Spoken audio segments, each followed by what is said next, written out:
Bakit tinuturuan tayo na susundin ang maling paggamit ng batas? Ano yun? Bago pa lang ito. Sabi nila, si Vice President Sara Duterte ay may kasalanan sa anti-terrorism law. Ano yun? Di ba matagal nating ginawa yung anti-terrorism law? Matagal pinagbatihan yan. Ang anti-terrorism law ay designed and written against the enemies of the state. Correct. Sino ba ang na-declare ng bansa na enemies of the state? CCP, SBA! Di ba klaro?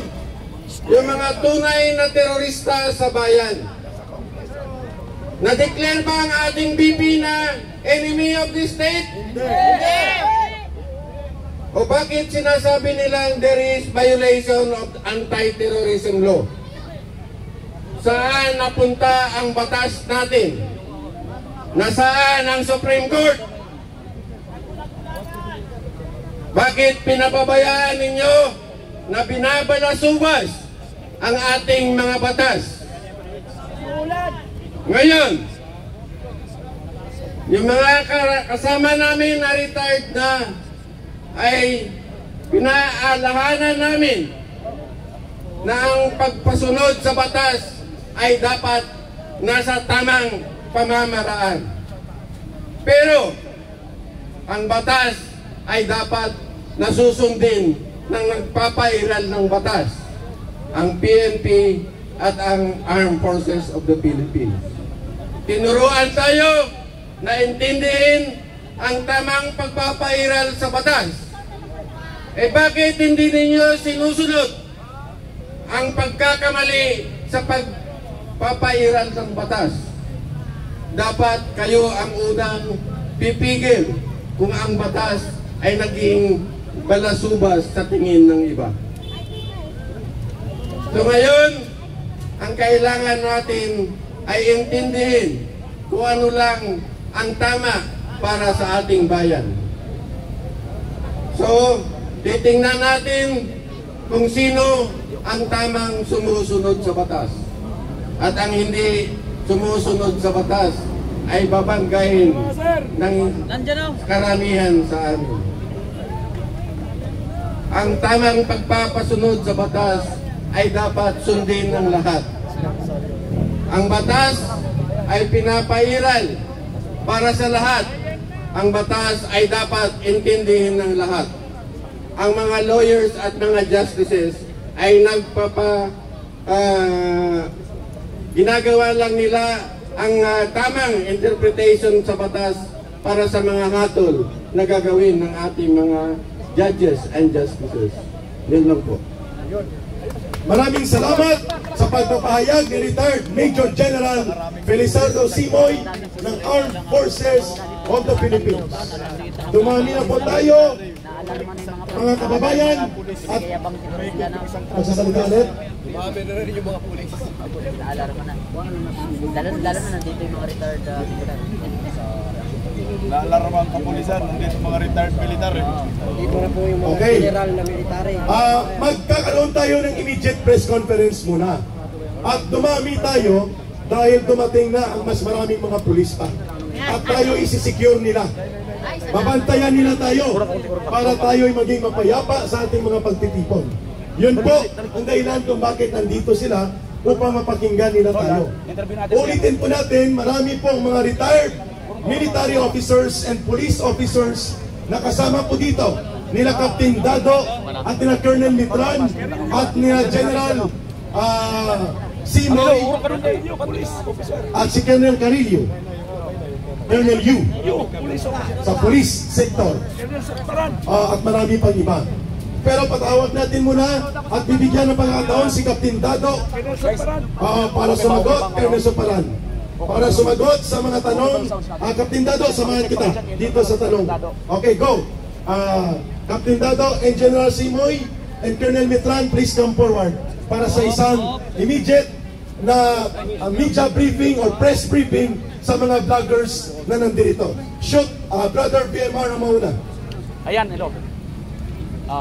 Kapitado. Okay, go ahead. Ayan, good evening. May wag.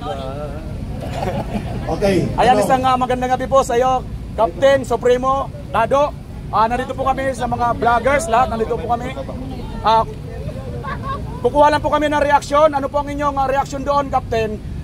Si BBM kanina ay nagpalabas po ng isang pahayag na iniurong na raw po niya ang impeachment na inahain nila kay BP Sara. Ang suportado niya, inatras na niya. At hindi niya sinusuportahan ang anumang complaints of impeachment against the Vice President. Okay lang yun. Magpasalamat kayo mga kababayan kay BBM. Magpasalamat kayo.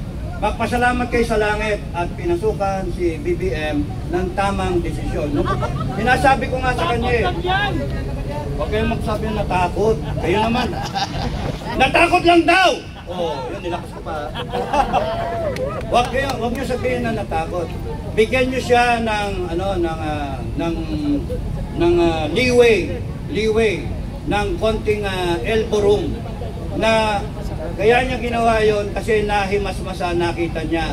Dahil sa mga vlogger, pasalamatan natin mga vlogger, yes, na sinasabi na mali yung kanyang naging reaksyon dun sa sinabi ni Inday Sara na hindi niya palalakpasin yon. Bakit nahimasmasan si BBM?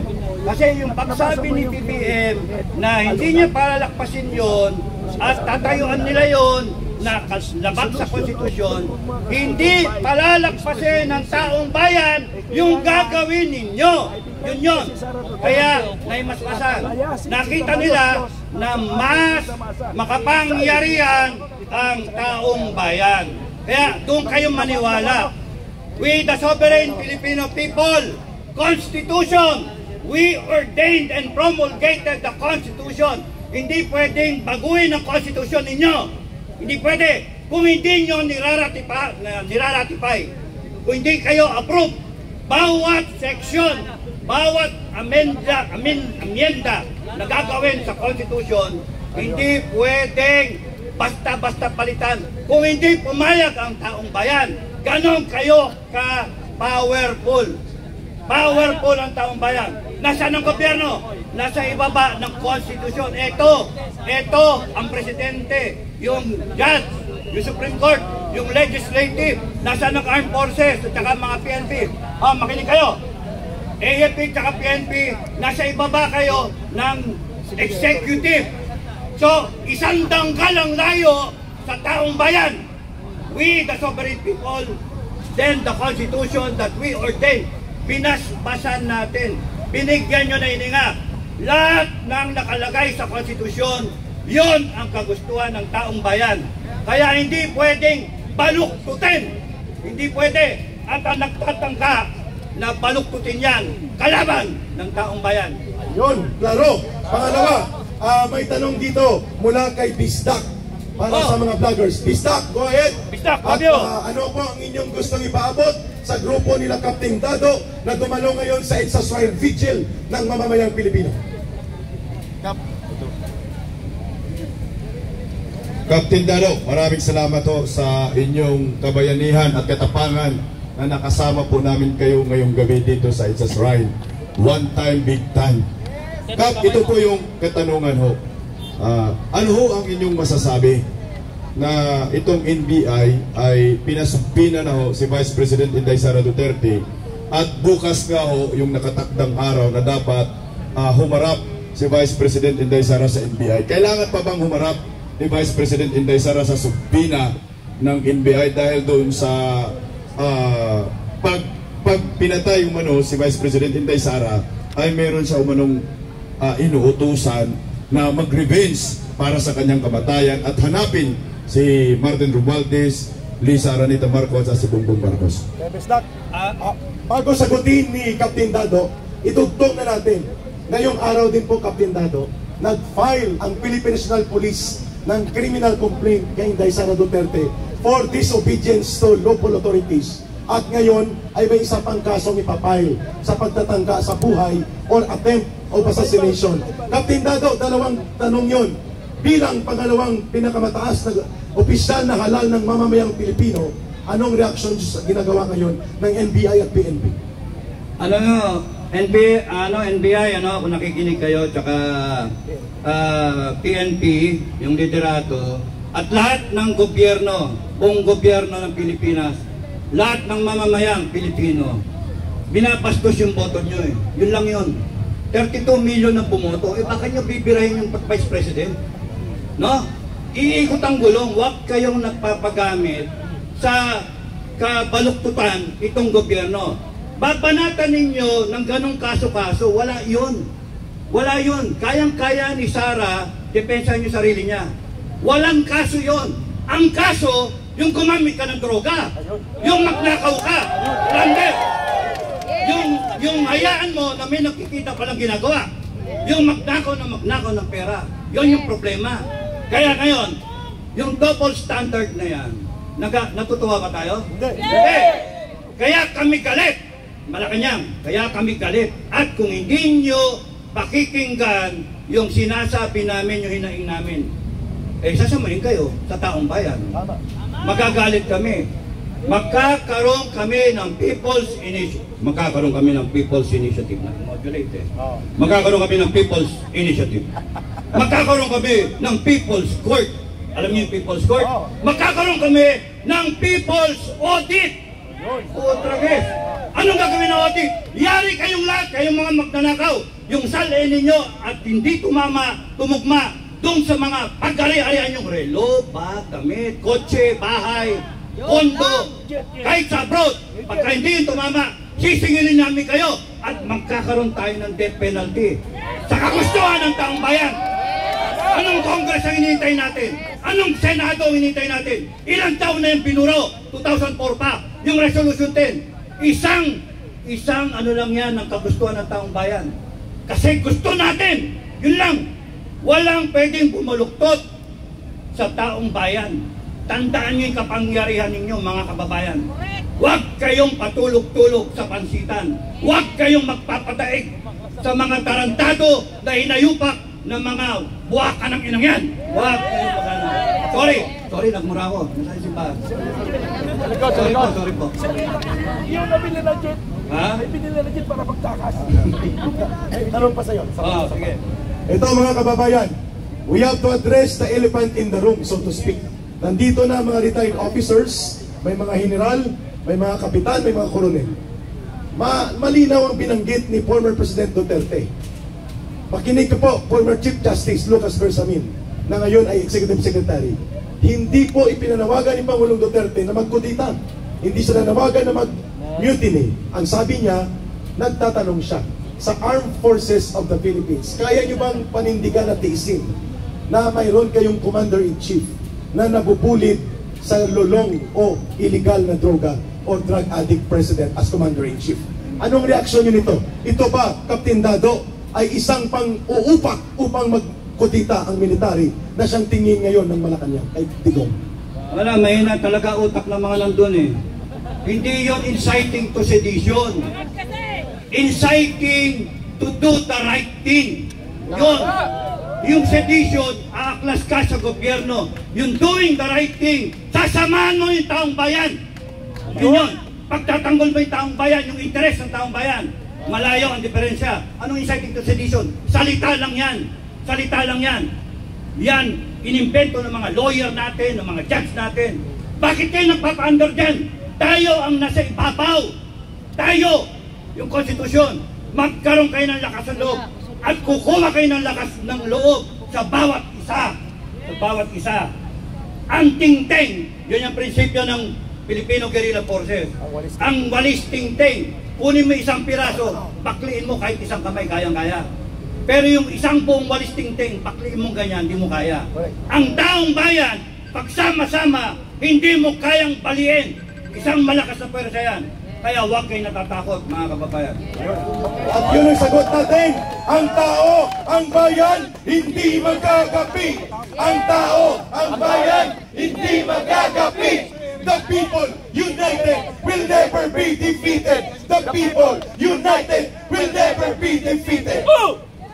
Captain Dado, may tanong sa'yo. Chris Lumban po, tanong ko po sa inyo.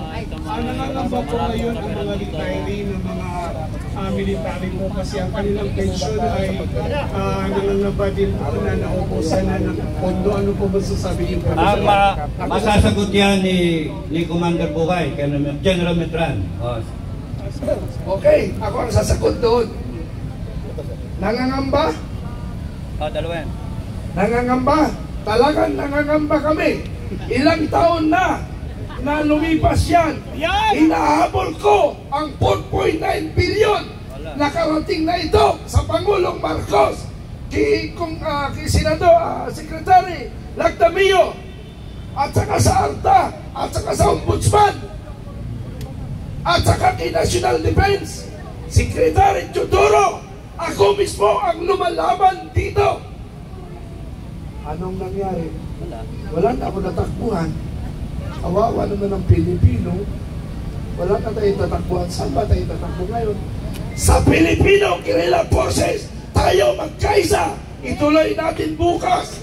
Dahil yung sinasabi mong pension, nananawagan ako sa Chief of Staff, yung 4.9 billion na hinahanap ko, ang gusto ko lang ipaliwanag nyo.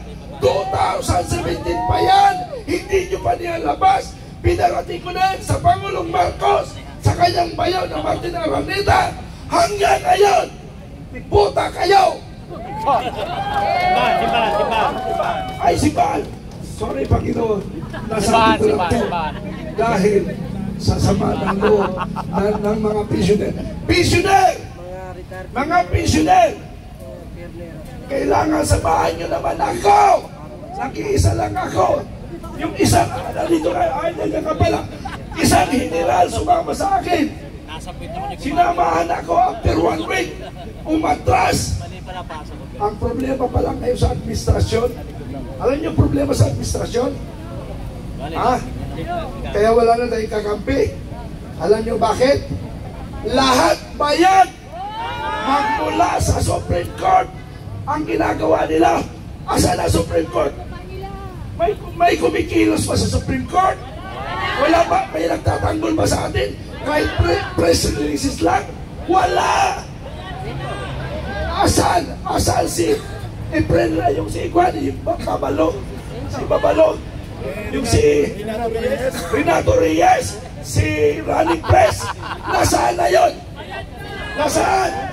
Bakit wala siya dito? Nabayaran na! Siya, ha? Nabayaran na! Nabayaran na! Lahat ng Partido Komunista ay bayad na!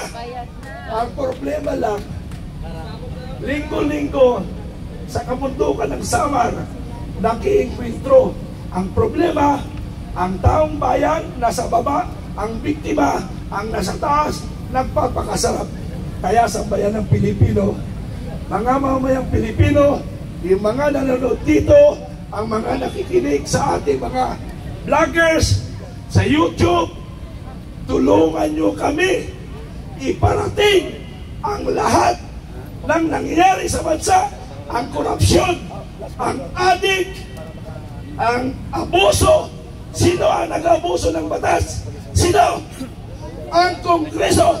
Iputa kayong Kongreso. Hinahamon ko nga si Tambalos-Plaus. Magsuntukan na lang kami. Okay. Kaya gusto namin doon sa Kongreso, dahil hahamonin ko sila ng suntukan. Huwag lang sa Kongres. Kasi, bakit? Delikado ako, team ako. Pero makulong tayo. Kung sakaling makulong ako, Yes or no? Yes or no?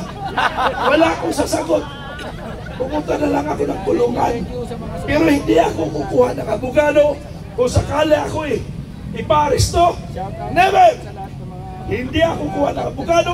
Kahit bigyan na ako abogado, bahala na ako mabulok. At kayo daang bayan, sundan nyo ako sa kulungan. Pwede ba? Yes! Pwede! Yes! Magkaisa tayo sa kulungan. Kaya ba tayo magpakulong lahat? Yes! Kaya ba? Kaya! Okay, sa bayan ng Pilipino, salamat.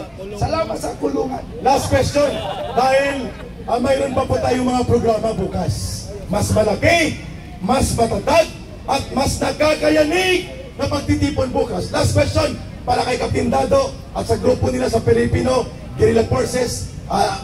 Intindihin nyo na po na mayroon pa silang mga meeting na pupuntahan. Go ahead, BMR Jones. Ayan, Captain Dado. Ito, reaction uli. Maraming salamat. Reaction uli, Captain Dado.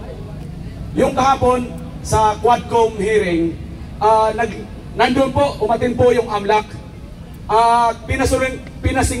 Pinasinungalingan po lahat ang mga nilapag or nilabas ni Trillanes na mga papilis nung nakaraang Quadcom hearing. Ano po ang inyong masasabi na ito pa lang si Trillanes ay napakasinungaling?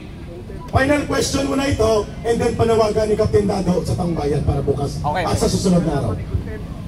Ano yun yung isang parte, bakit lumusot sa Kongreso yung ganong tanong at ganong ebidensya na hindi naman na-vet, hindi yung veterinaryo, yung na-vet, na-verify kung tama o mali. Hindi pwede kung, pare, ito, ganito, ano ba ebidensya mo, mayroon kang pinakita, and then tatanggapin natin. Hindi yun, kasi naninirang puri kayo kahit sinong tao, mali yun.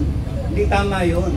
Ngayon, pumasok yung AMLAC, sinabi, hindi totoo. Kaya lumalabas, perjury pa, yung nagsasabi ng ebidensya. Sinabi ng AMLAC, yun ang katibayan na hindi totoo. Kaya dapat makasuhan ng perjury si dating Senator Trillanes. Sorry Sani, no? Pero yun yung reality no? Si Senator Sani Trillanes, sa tingin ko naman, meron pang natitirang kabutihan sa kanya. Kahit sa tingin nyo, wala! Gulat ka eh. Gulat ka eh. Merong natitirang ano yan kasi kahit pa paano may dinaanan yan. Kaparte yan ng ating history. Pero ako mas interesado sa history na ginagawa ninyong lahat. Kayong lahat, mga kababayan, you want to be part of history in changing this country. Be part of history. You change this country. Laban na kayo. Huwag kayo matatakot. Captain Dado, abang nandito ka, aawitin natin ang Pilipinas kong mahal. So everybody, please stand up. Lapit po kayo. Samahan natin ang grupo nila Supremo Captain Dado, General Simoy, Colonel Mitran, and the rest of the Filipino Guerrilla Forces, retired military and police officers na nandito. Samahan niyo po ako, si Ka Eric, madamdaming pag-aalay ng awitin sa gabi ng pagpupuyat at gabi ng pagbangon ng kasaysayan ng mamamayang Pilipino. Ready? Kung pwede po ang mga cellphone muli, pailawin dahil wala na tayong kandila. Pailawin natin, please. Everybody, raise your cellphones. Samahan nyo kami ni Captain Dado, Colonel Mitran at General Simoy ng madamdamin na pag-aalay ng awiting ito. Sa gabing ito, dadaloy ang kasaysayan at babangon muli ang diwa ng mga bayaning Pilipinong ayaw pasusupil sa isang gobyernong ibinabalik at ibinubulit tayo sa madilim at abusadong paghahari-harian. Ang bayan ko'y tanging ikaw. Everybody please sing with us. Pilipinas kong mahal, ang puso ko at buhay man sa iyo'y ibibigay. Tungkulin kong gagampanan na lagi kang paglingkuran. Ang laya mo'y babantayan. Pilipinas ko, isa pa. Ang bayan ko'y tanging ikaw. Pilipinas kong mahal, ang puso ko at buhay man sa iyo'y ibibigay. Tungkulin ko'y gagampanan na lagi kang paglingkuran. Ang laya mo'y babantayan. Pilipinas kong hirap. Sapa, kay sarap mabuhay sa sariling bayan. Kung walang alipin at may kalayaan, ang bayan sinisiil, bukas ay babangon din. Ang silangay pupula sa tinyas ng paglaya. Go! Ibon man may layang lumipad, tulungin mo at umiiyak. Bayan pa kayang sakdal-bilad, ang iman na sang nakaalpas. Pilipinas kong minumutya, ugat ng luha at talita, aming adhika, makita kang sakyalaya. Aming adhika, makita kang sakyalaya. Mabuhay ang sambayan ng Pilipino. Mahalin natin ang bansang Pilipinas. Walang ibang magmamahal nito, kundi tayo rin mga Pilipino. Maraming salamat sa Panginoon. Maraming salamat sa Panginoon. At binibigyan niyo kami ng pagkakataon. Binibigyan niyo kami ng lakas ng loob.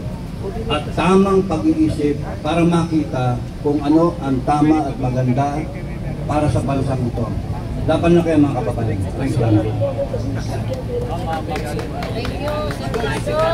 Okay naman na tayo. Panginoon, gabayan ninyo ang mga ganitong uri ng mga lingkod bayan kagaya nila Captain Dado.